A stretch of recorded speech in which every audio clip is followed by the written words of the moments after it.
Hello guys, and welcome to another video of Terraform. My name is Tia from DevOps Easy Learning, and today we'll be going through Terraform depend zone, right? You guys will see a lot of folks will say that, hey, Terraform kind of know how to manage dependency, and that is true. And I'll also explain where where Terraform is going to have some issue while managing this dependency efficiently, right? Now, when you have all your configuration file in the same folder, that is not a big deal with Terraform. Terraform will know how to manage dependency. That means Terraform will know that, hey, if I want to create an EC2 instance, and let's say I have a security group, I cannot go ahead. I need to create this first before I can do this. I need to create the security group first before I go ahead and launch the EC2 instance and attach that security group to that EC2 instance. Let's say you want an elastic IP and you also want to create a security group. All these things depend on an instance, right? What happens here is that if Terraform start the EC2 instance first, at some point it is going to fail, because when it will try to attach, it will try to kind of attach the elastic IP. The elastic IP is not yet created. When it will try to attach the VPC security group, the VPC security group is not yet created, which means it is going to fail. But most of the time, it is not going to fail because Terraform know how to put things in order.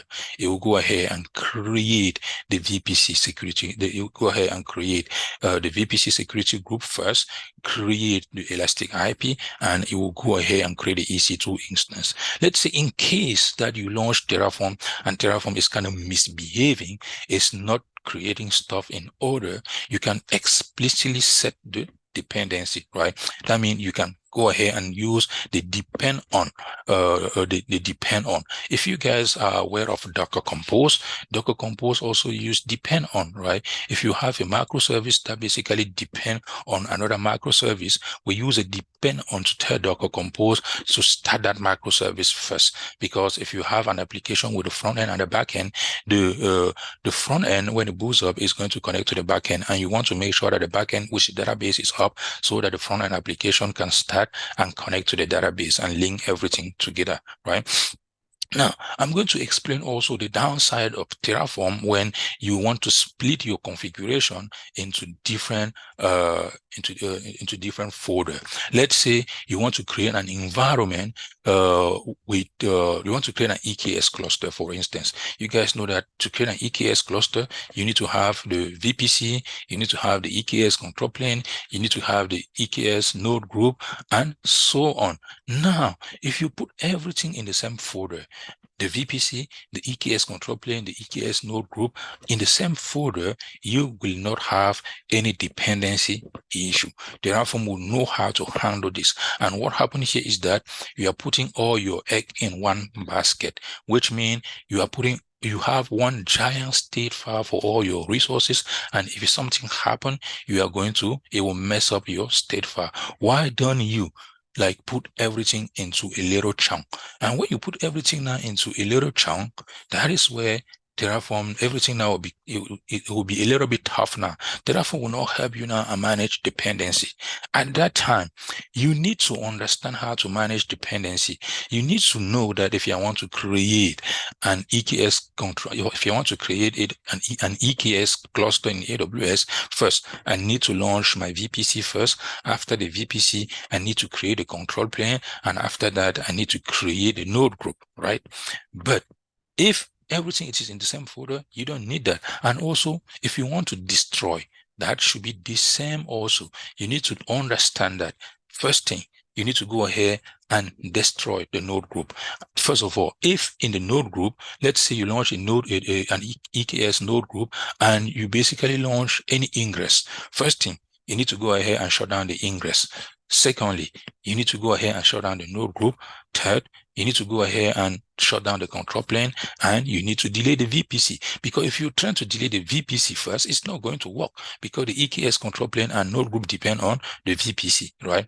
And in this case, how are you going to resolve this? That is where another wrapper around Terraform comes in that we call Terragram. Terragram is a wrapper around Terraform that can help manage dependency in case you want to split your resources into a little chunk so that every resource will have its own state file, right? And the good thing about Terragram is that Terragram can apply recursively, which means if you have 10 folders to create 10 resources, you can kind of have your main Terragram file at the root of those folders. And when you type Terragram plan, Terragram will loop over all the 10 folders to see if there is any change. If there is a change, Terraform will go ahead and show you the change. And if you are satisfied, you can go ahead and apply those changes, right?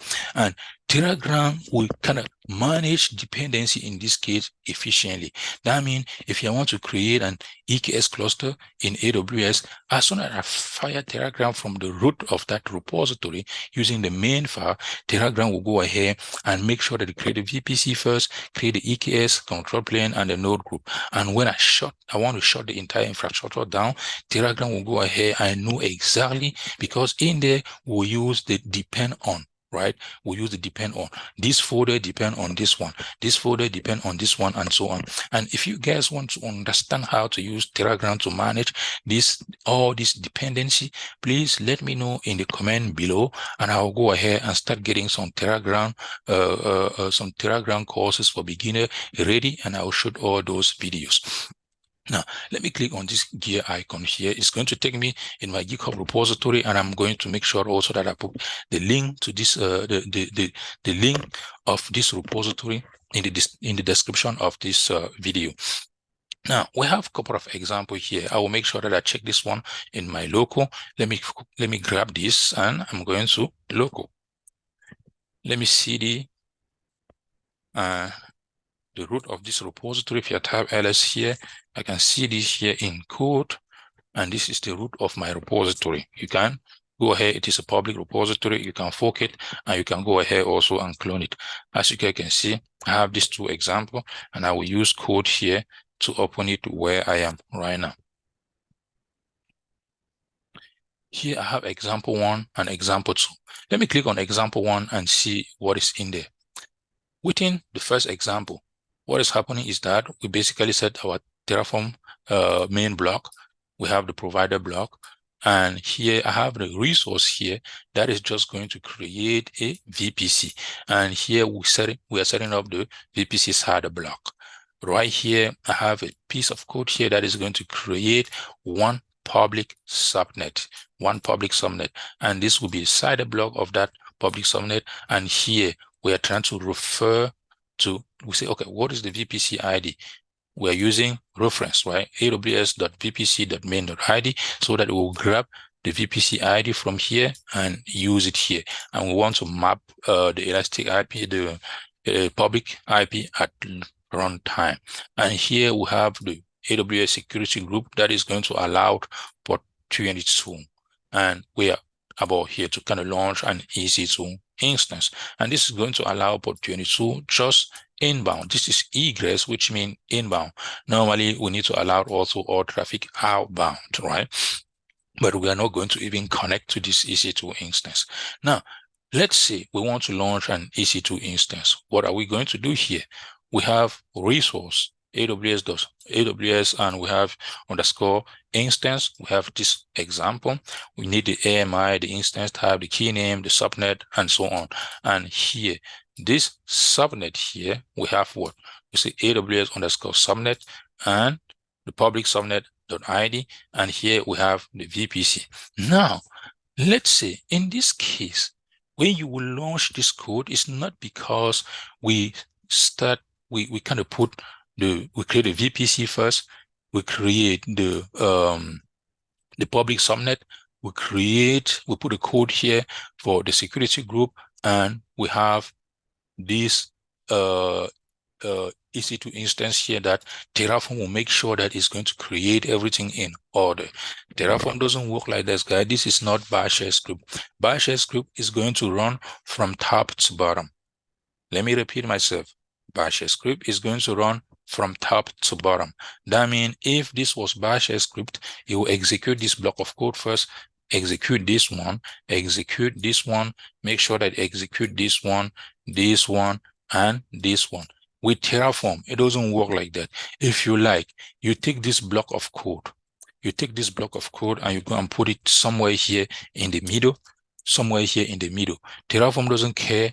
Terraform know how to manage dependency. What will happen is that when Terraform will start, Terraform will come and launch this resource first. When it launch it will go ahead and create. It might even launch this one first because it doesn't depend on anything. Next, it can launch this one, and when it launches it, it know that this guy here, the subnet depend on the VPC. It will go ahead and launch the VPC first before it will launch the subnet. As you guys can see, when you want to create an instance, right? Even though you know already that Terraform know how to manage dependency, let's say Terraform is basically misbehaving. That means it is trying to create an EC2 instance first before creating the network and the security group. You can say, hey, Terraform, that is not what I want. And you can basically set this depend on yourself. That means you set it depend on AWS_subnet, public subnet, and Terraform know that, hey, before I launch this instance, I need to create the subnet first. You also say that it depends on what? On the security group. Terraform also understand that, hey, before I launch this EC2 instance, I need to make sure that the security group is there. Why? Because we are going to use the VPC security group ID here. And if that is not yet created, it is going to fail. Also the subnet here. If the subnet is not yet ready and we are trying to launch the EC2 instance, it is going to fail, right? Now, let us go ahead here and see example. The second example. With the second example, we have this. Here in this case, we just want to launch an S3 bucket. And when we launch that S3 bucket, we want to enable something here called versioning, right? Versioning S3 bucket. If you don't know what versioning is, please go ahead and check some resources on YouTube. What is versioning in S3? Here, it depends on, before we enable versioning in S3 bucket, the bucket itself should be created. And that is why we use another depends on, and we say AWS_S3 bucket and my bucket, which is this. That means Terraform will make sure that it launch this resource first, it create an S3 bucket first before it can enable versioning. Because let's say Terraform trying to enable versioning without creating an S3 bucket, what will happen? This is not going to work. This is going to fail, right? It's not going to work. Now, I'll go ahead and kind of trigger one. I don't even really need to run this, but I'll go ahead and trigger one just to create an S3 bucket. And if you want to go ahead and trigger this one, let us even trigger this one that have example 001. Let me tab ls and cd to example 001. I'll be using example 001 here, and you can go and try the second example on your own. And ls. Now let us initialize Terraform init, and this is going to download the provided plugin and store it local. But it will download this. We'll go ahead and can type Terraform plan. It's going to create, if I'm not mistaken, 3 resources. The VPC, the subnet is going to create 4. I know that we have the VPC, we have the subnet, we have an EC2 instance. What is another resource? Until we have 4. In this, we have an example 1 main.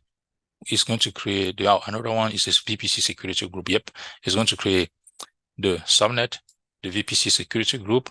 It's going to create the VPC itself, and it's going to create the instance. Let me go ahead. I won't save this, and that is cool. And I'll go ahead and send now, because otherwise it's going to fail because I make some mistakes. Even though I didn't save it, that is fine. let me go ahead now and type Terraform apply. And if you hit yes, it will go ahead and fire up this EC2 instance in AWS and also create a VPC. Please, if you want to follow, if you want to use the same example, you also need to make sure that with the VPC SADA block, which is here, that you don't have a VPC in AWS with the same SADA block. Let me go and check. If I go to my AWS account and click on VPC, this, and click on all VPCs, you guys can see here that I have 2 VPC here with the same SADA block, which is not good. Always make sure that you change your SADA block. You can kind of give like 10.10.0.0 so that it will not be the same like this VPC. Otherwise, you are going to have something called IP conflict, right? You are going to have something called IP conflict. Make sure, let me repeat myself again. Don't create a VPC, 2 VPC with the same SADA block. If you have 2 VPC with the same SADA block, what will happen is that you are going to have something called IP conflict. And I don't even understand why AWS basically allow me to create 2 different VPC with the same SADA block. Make sure at work that you don't have 2 VPC with the same SADA block. Always make sure that the SADA block is different. One can be like maybe 10.10.0.0, another one is 10.0.0.0/16 and so on. But make sure that those SADA blocks are not the same, like the default one. This is cool. Now, if we go ahead here and check EC2, we'll have an EC2 instance up and running, and which is called a VM. And if we click on that VM and we're trying to kind of see what is the VPC ID, the network information, we'll see that it basically attach the network information. This is the IPv4. And if you open this, you guys will see that it is our VPC that was created. We didn't give any name. The SADA block is there, and this is not a default VPC in my account. I'll go ahead and destroy this. Terraform destroy. Destroy. Every time that you launch a resource in AWS, please make sure that you destroy this, because if not, if it's something that AWS will charge you, AWS will do so, right? When you create a VPC, AWS will not charge you for this VPC because we don't have anything like a NAT. But if you put a NAT, AWS will charge you for that. And it will go ahead and kind of shut down the resource, and we are done with this. And guys, if you like this video, please let me know in the comment below, and also please subscribe to our channel so that when we publish another new content, you will be notified. Also, please follow us on TikTok, Facebook, Instagram, and so on. Thank you. Bye-bye.